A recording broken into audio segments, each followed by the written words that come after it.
사랑하고 축복합니다. 5월 26일 목요일입니다. 오늘 하루도 주님과 함께하는 복된 하루가 되시기를 간절히 소원합니다. 오늘 말씀은 자기 백성을 기뻐하셨으므로 라는 제목으로 함께 말씀을 나누고자 합니다. 오늘 말씀 본문은 사무엘상 12장 16절에서 25절까지의 말씀입니다. 말씀 봉독합니다. 너희는 이제 가만히 서서 여호와께서 너희 목전에서 행하시는 이 큰 일을 보라. 오늘은 밀 베는 때가 아니냐. 내가 여호와께 아뢰니 여호와께서 우레와 비를 보내사 너희가 왕을 구한 일 곧 여호와의 목전에서 범한 죄악이 큼을 너희에게 밝히 알게 하시리라. 이에 사무엘이 여호와께 아뢰매 여호와께서 그날에 우레와 비를 보내시니 모든 백성이 여호와와 사무엘을 크게 두려워하니라. 모든 백성이 사무엘에게 이르되 당신의 종들을 위하여 당신의 하나님 여호와께 기도하여 우리가 죽지 않게 하소서. 우리가 우리의 모든 죄에 왕을 구하는 악을 더하였나이다. 사무엘이 백성에게 이르되 두려워하지 말라. 너희가 과연 이 모든 악을 행하였으나 여호와를 따르는 데에서 돌아서지 말고 오직 너희의 마음을 다하여 여호와를 섬기라.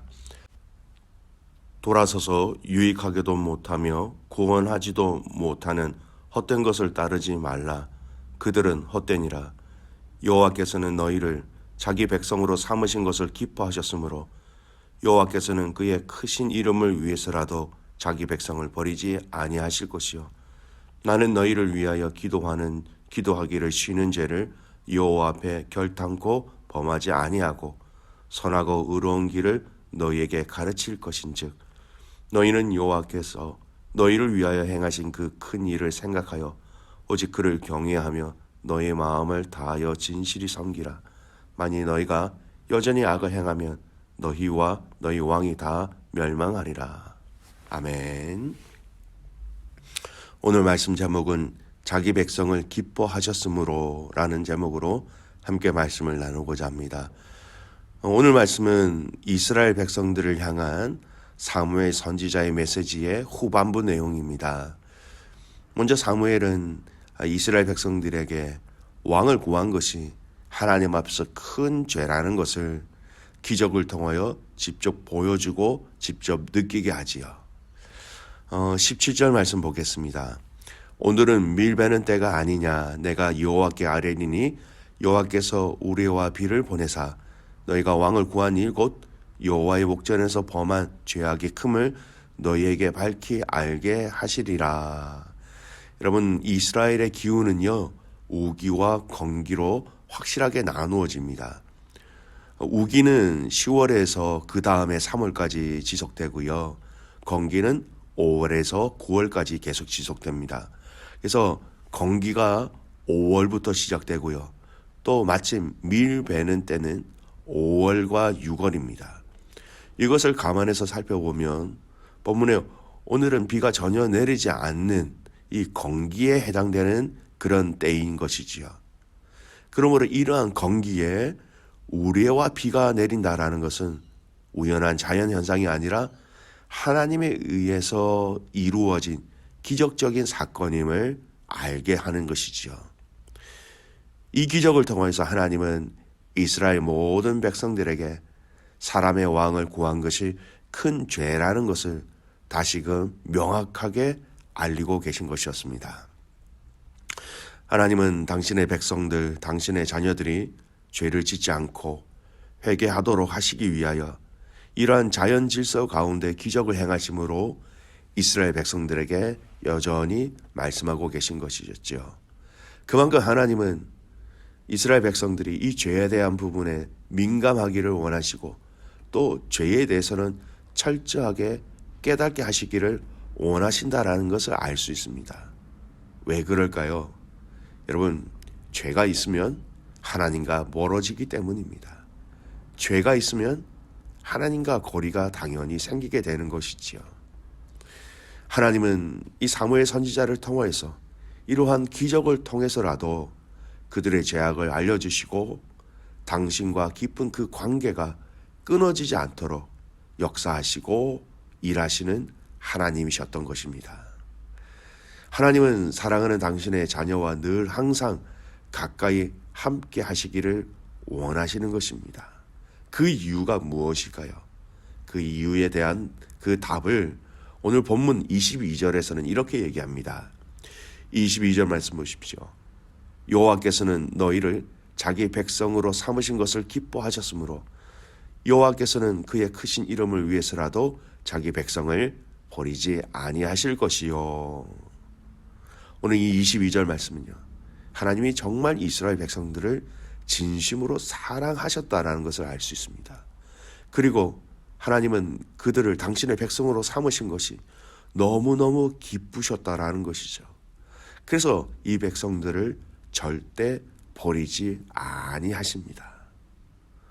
여러분, 이 관계는 예수님과 우리와의 관계로 이어집니다.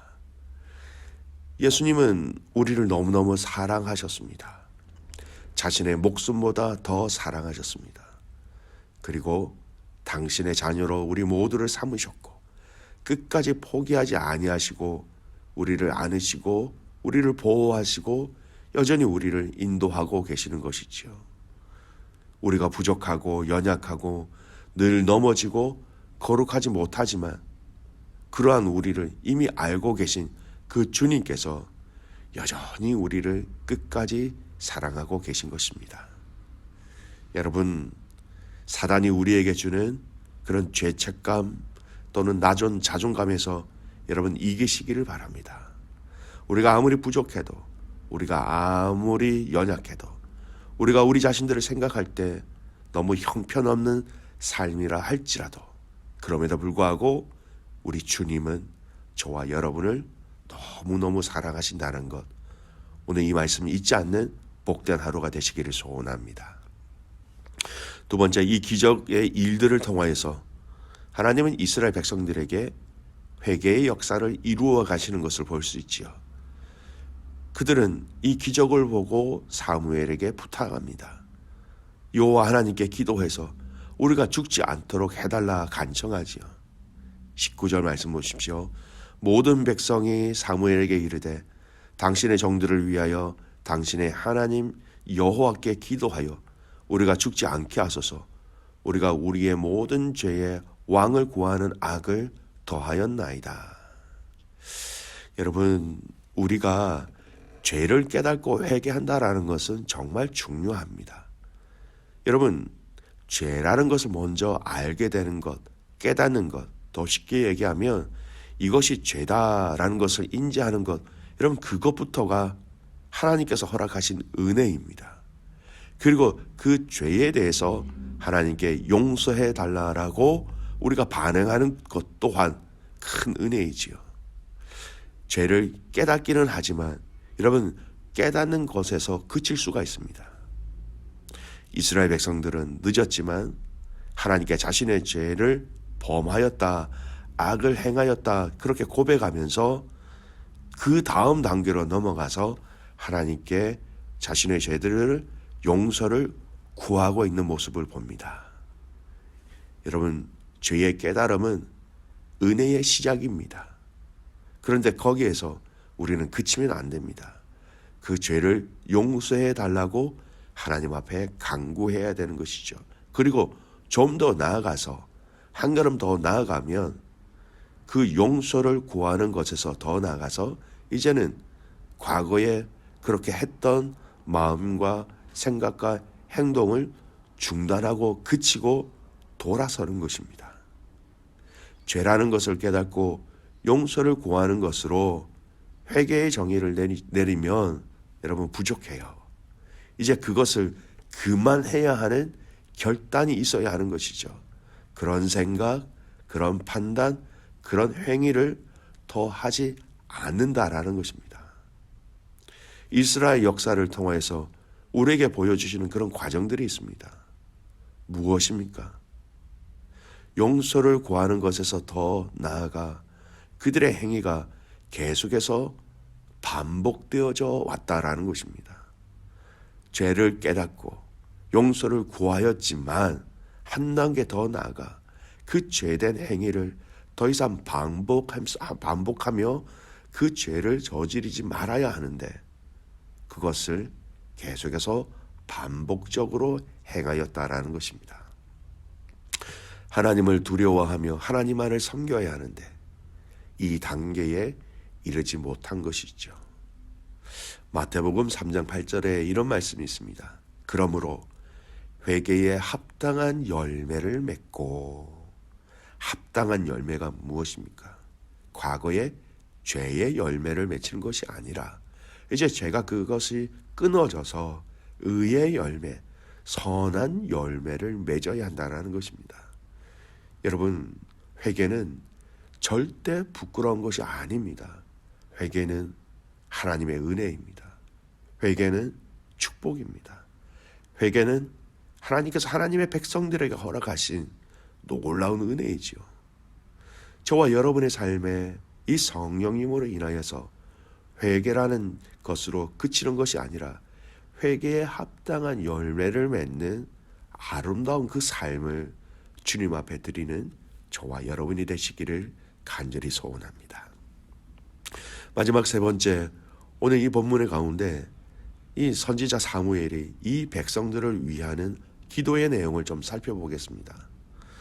하나님이 사랑하시고 기뻐하시는 이 백성들을 위하여 사무엘은 어떻게 이야기하고 있습니까? 23절 보십시오. 나는 너희를 위하여 기도하기를 쉬는 죄를 여호와 앞에 결탄코 범하지 아니하고 선하고 의로운 길을 너희에게 가르칠 것인즉. 사무엘 선지자는 하나님이 기뻐하시는 이 공동체를 위하여 그가 쉬지 않고 기도하겠다라고 선포합니다. 기도하는 것을 쉰다라는 것을 죄라고 얘기할 정도로, 그리고 그들에게 하나님의 선하심과 하나님의 의로우심을 계속해서 가르칠 것을 선포합니다. 여러분, 이것은요, 저와 여러분에게 먼저 허락하신 복음을 통하여서 사무엘과 같은 기도와 간구가 우리의 책임과 우리의 의무라는 것을 말씀하고 계십니다. 여러분, 이 복음은요, 나 혼자만 누리도록 하지 않습니다. 복음에 감격한 사람은 이 복음을 혼자 누리지 못합니다. 이 복음이 필요한 사람들을 위하여 하나님 앞에 기도하고 간구하고 부르짖는 인생이 아울러 함께합니다. 하나님의 의로우심과 선하심을 계속해서 알리는 것입니다.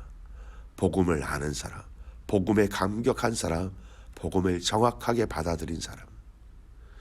오늘 저와 여러분은 우리에게 허락하신 이 공동체는 하나님이 기뻐하시는 일과 하나님이 기뻐하시는 사람들을 위하여 기도해야 합니다. 그리고 그 하나님 나라의 복음을 여러분 알리고 가르치고 선포해야 하는 것이죠. 하나님은 하나님 나라의 복음이 이 땅 가운데 알려지는 것을 기뻐하십니다. 하나님은 하나님의 나라를 알고 듣고 이에 순종하는 제자들이 세워지는 것을 하나님은 기뻐하십니다. 죄인이 의인의 길로 돌아서는 것을 기뻐하시지요. 믿음의 가족 여러분, 오늘 저와 여러분의 하루가 하나님이 기뻐하시는 일에 우리가 함께 동참함으로 하나님의 기쁨이 되는 복된 날이 되시기를 간절히 소원합니다. 사랑하는 귀한 믿음의 가족 여러분, 자기 백성을 기뻐하셨으므로 끝까지 책임져 주시고 그 책임지신 그 삶을 책임져 주시는 그 하나님의 놀라운 은혜를 오늘 우리의 삶을 통하여 마음껏 누리고 마음껏 체험하며 마음껏 알리는 믿음의 가족들 되시기를 주님의 이름으로 축복합니다. 아멘. 기도하겠습니다. 하나님 아버지, 감사를 드립니다. 우리에게 복음을 알려주셔서 감사합니다. 우리에게 하나님 나라의 그 기쁨을 알려주셔서 감사합니다. 하나님의 의로우심과 선하심을 알게 하여 주셔서 참 감사를 드립니다. 이것을 경험하고 이것을 맛본 자들이 더 많은 사람들에게 이것을 알리고 전달할 수 있는 그런 삶을 살아가는 우리의 모든 가족들의 삶이 되게 하여 주시옵소서. 끝까지 사랑하시는 그 하나님의 사랑이 오늘 우리의 생활과 우리의 행동과 우리의 말에 하나님 녹아지게 하여 주시고 그 사랑을 흘려보낼 수 있는 축복의 통로로 우리를 사용하여 주시옵소서. 그렇게 행하실 그 주님을 신뢰하며 살아서 역사하시는 예수님의 이름으로 감사하며 기도드리옵나이다. 아멘.